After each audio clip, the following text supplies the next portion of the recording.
Klaim pengangguran di Amerika Serikat melonjak ke level tertinggi dalam 7 bulan terakhir. Lebih dari 247.000 orang mengajukan tunjangan pengangguran minggu lalu. Angka yang mengejutkan dan jauh di atas prediksi. Perusahaan besar mulai memecat karyawan, sektor retail dan jasa porak-poranda, dan sinyal peringatan ekonomi terus berdering. Dalam video ini, kita akan membongkar apa yang sebenarnya terjadi di balik angka-angka ini. Mengapa PHK terus meningkat, siapa saja yang terkena imbasnya, dan apakah ini awal dari resesi baru? Ikuti sampai tuntas untuk memahami krisis tenaga kerja yang sedang mengguncang Amerika. Sobat channel Kabar Langit, di tengah optimisme ekonomi yang sempat mengemuka pada awal tahun 2025, data terbaru dari Departemen Tenaga Kerja Amerika Serikat memberikan sinyal peringatan dini yang tak bisa diabaikan. Pada pekan yang berakhir 31 Mei 2025, klaim pengangguran awal naik menjadi 247.000, meningkat 8.000 dari pekan sebelumnya dan mencapai level tertinggi sejak bulan Oktober tahun lalu. Angka ini melampaui ekspektasi para ekonom yang memperkirakan akan ada sekitar 235.000 klaim saja. Meski klaim mingguan memang cenderung fluktuatif, terutama saat libur nasional seperti Memorial Day, lonjakan ini tidak bisa begitu saja dikaitkan dengan faktor musiman. Ini adalah bagian dari tren yang lebih luas, di mana aktivitas ekonomi menunjukkan perlambatan dan risiko pemutusan hubungan kerja (PHK) mulai meningkat. Rata-rata 4 pekan klaim baru pun ikut naik menjadi 235.000. Angka yang juga merupakan yang tertinggi sejak akhir 2024. Sementara itu, klaim berkelanjutan atau jumlah orang yang masih menerima tunjangan turun sedikit menjadi 1,9 juta. Namun, angka ini tetap tinggi dibandingkan dengan periode yang sama tahun lalu, menunjukkan bahwa mereka yang kehilangan pekerjaan kini membutuhkan waktu lebih lama untuk pulih secara finansial. Data ini membawa pertanyaan besar. Apakah pasar tenaga kerja Amerika Serikat yang selama ini digadang-gadang sebagai salah satu yang paling stabil mulai kehilangan ketahanannya? Bukan hanya angka klaim yang meningkat, fakta lapangan menunjukkan bahwa gelombang PHK benar-benar sedang terjadi. Laporan dari Challenger, Gray and Christmas mengungkapkan bahwa perusahaan-perusahaan di Amerika Serikat mengumumkan sekitar 93.800 pemecatan pada bulan Mei 2025. Jumlah ini memang turun dari bulan April, tetapi tetap jauh di atas rata-rata tahun lalu. Yang menarik, sebagian besar pengurangan tenaga kerja terjadi di sektor jasa dan retail, dua sektor yang sebelumnya dianggap sebagai penopang utama lapangan kerja di tengah tekanan inflasi dan gejolak global. Andrew Challenger, Wakil Presiden Senior Challenger, Gray and Christmas, menjelaskan bahwa tarif impor yang meningkat, pemotongan anggaran belanja, serta pesimisme ekonomi secara keseluruhan menjadi faktor utama di balik langkah perusahaan melakukan efisiensi besar-besaran. Banyak perusahaan besar seperti Microsoft Corp, Walt Disney Co., dan Booz Allen Hamilton Holding Corp. telah mengumumkan rencana PHK dalam beberapa bulan terakhir.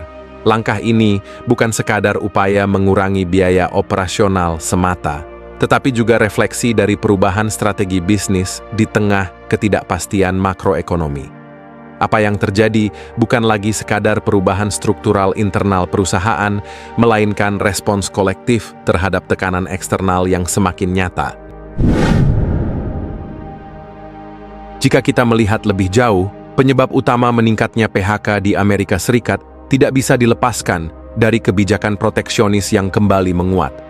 Kenaikan tarif yang diterapkan oleh pemerintah federal terhadap produk impor, khususnya dari Asia dan Eropa, telah menyebabkan kenaikan biaya produksi bagi banyak perusahaan. Hal ini memicu perusahaan untuk menyesuaikan struktur pengeluaran mereka, termasuk melalui pengurangan jumlah karyawan. Selain itu, tekanan inflasi yang belum sepenuhnya reda membuat konsumen lebih hati-hati dalam berbelanja, sehingga permintaan barang dan jasa menurun, khususnya di sektor retail dan layanan. Ketidakpastian geopolitik juga turut berkontribusi. Konflik di Timur Tengah, krisis energi yang masih bergema, serta perlambatan ekonomi di negara-negara mitra dagang utama seperti Tiongkok dan India telah menciptakan lingkungan bisnis yang tidak kondusif. Di tengah semua ini, perusahaan-perusahaan besar tidak memiliki banyak opsi selain melakukan restrukturisasi. Bahkan industri teknologi yang selama ini dianggap sebagai sektor paling inovatif dan tahan guncangan, tidak luput dari gelombang PHK.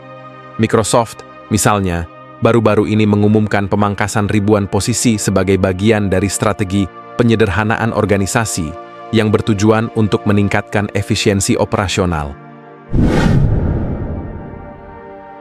Menghadapi meningkatnya tekanan sosial akibat gelombang PHK yang meluas, pemerintah Amerika Serikat mulai merancang mekanisme respon yang lebih sistematis. Salah satunya adalah pembentukan Layoff Mitigation Task Force atau Satgas PHK, sebuah unit khusus yang bertugas merekam korban PHK, baik dari sektor formal maupun informal, serta merancang program bantuan konkret bagi mereka yang terdampak. Tujuan dari Satgas ini bukan hanya untuk mencatat data secara real-time, tetapi juga untuk membangun jaring pengaman sosial yang lebih kuat dalam menghadapi krisis tenaga kerja mendalam. Namun, rencana ini menuai berbagai reaksi. Sejumlah kalangan bisnis mempertanyakan efektivitas intervensi pemerintah yang dinilai terlalu birokratis, sementara sebagian ahli menyarankan agar solusi harus datang dari kolaborasi antara pemerintah, swasta, dan lembaga pelatihan vokasional. Tanpa sinergi yang kuat, upaya mitigasi hanya akan menjadi retorika tanpa dampak nyata. Bagaimanapun juga, masalah PHK bukan sekadar soal angka klaim atau statistik lapangan kerja. Ini adalah isu kemanusiaan yang menyangkut masa depan jutaan keluarga Amerika Serikat. Lonjakan klaim pengangguran dan peningkatan PHK tidak hanya berdampak langsung pada individu yang terkena dampaknya, tetapi juga pada prospek pertumbuhan ekonomi secara keseluruhan. Ketika lebih banyak orang kehilangan pekerjaan, konsumsi rumah tangga akan turun, yang pada akhirnya akan menekan pendapatan perusahaan dan memperburuk siklus ekonomi. Fenomena ini bisa menjadi awal dari perlambatan yang lebih dalam, bahkan menuju resesi jika tidak ditangani dengan tepat. Selain itu, peningkatan jumlah pengangguran juga berpotensi memicu kenaikan utang pemerintah, karena alokasi dana untuk program jaminan sosial dan tunjangan pengangguran harus diperluas. Di tengah defisit anggaran yang sudah cukup besar, langkah ini bisa memicu tekanan fiskal yang sulit dikendalikan. Para ekonom mulai memperingatkan bahwa meskipun suku bunga The Federal Reserve masih relatif rendah, jika laju inflasi kembali meningkat di tengah pelemahan ekonomi real, maka bank sentral akan menghadapi dilema kebijakan yang kompleks, antara menjaga stabilitas harga dan melindungi lapangan kerja. Meski indikator-indikator negatif terus bermunculan, beberapa analis masih percaya bahwa pasar tenaga kerja Amerika Serikat belum sepenuhnya runtuh. Tingkat pengangguran secara agregat masih berada di angka 4,2%, relatif stabil jika dibandingkan dengan data historis. Namun, stabilitas ini mungkin bersifat sementara. Pertumbuhan upah yang diharapkan akan melambat dalam laporan Mei, menunjukkan bahwa tekanan ekonomi sedang memperluas dampaknya ke segmen lain dari ekosistem tenaga kerja. Yang lebih penting, ketahanan pasar tenaga kerja tidak hanya bergantung pada angka-angka statistik, tetapi juga pada kemampuan sistem pelatihan dan adaptasi pekerja. Di era transformasi digital dan otomatisasi yang terus berlangsung, banyak pekerja yang terkena PHK mungkin tidak hanya memerlukan tunjangan pengangguran, tetapi juga akses ke program pelatihan ulang yang berkualitas. Tanpa investasi serius di bidang ini, gelombang PHK hari ini bisa menjadi beban struktural yang menghambat pertumbuhan ekonomi di masa depan. Pertanyaan yang tersisa bukan lagi apakah Amerika Serikat menghadapi tantangan serius dalam pasar tenaga kerjanya, tetapi bagaimana negara ini akan meresponsnya secara politik, ekonomi, maupun sosial.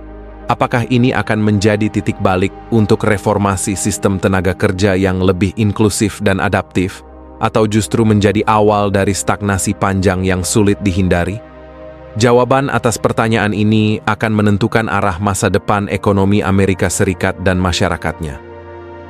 Sobat channel Kabar Langit, perekonomian Amerika Serikat, menunjukkan tanda-tanda perlambatan yang tidak bisa diabaikan. Klaim pengangguran naik, PHK terus meningkat, dan sektor jasa serta retail menjadi yang paling terpukul. Semua ini membawa kita pada satu pertanyaan kritis.